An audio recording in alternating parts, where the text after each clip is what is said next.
লক্ষ্মীপুরের সাতদরুন এলাকায় সয়াবিন কাটার সময় বজ্রপাতে ১৭ বছরের কিশোরী নিহত। থাকছে বিস্তারিত। লক্ষ্মীপুরে বজ্রপাতে লিমা আক্তার নামে এক কিশোরীর মর্মান্তিক মৃত্যু হয়েছে। বৃহস্পতিবার দুপুরে কমলনগরে উপজেলার হাজিরহাট ইউনিয়নের সাতদরুন এলাকায় এ দুর্ঘটনা ঘটে। নিহত লিমা হাজিরহাট ইউনিয়নের ৬ নম্বর ওয়ার্ডের আব্দুর রব হাওলাদার বাড়ির ইউসুফ আলী খোকনের মেয়ে।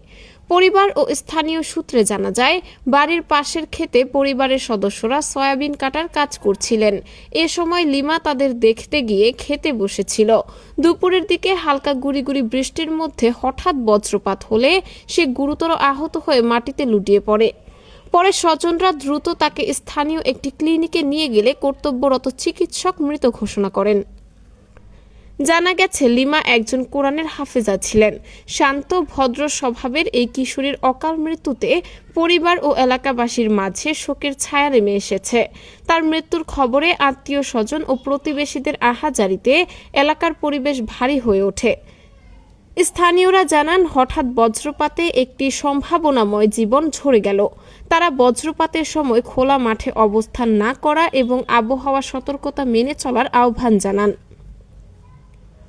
কমলনগর থানার অফিসার ইনচার্জ ফরিদুল আলম ঘটনার সত্যতা নিশ্চিত করে বলেন, খবর পেয়ে ঘটনাস্থলে পুলিশ পাঠানো হয়েছে।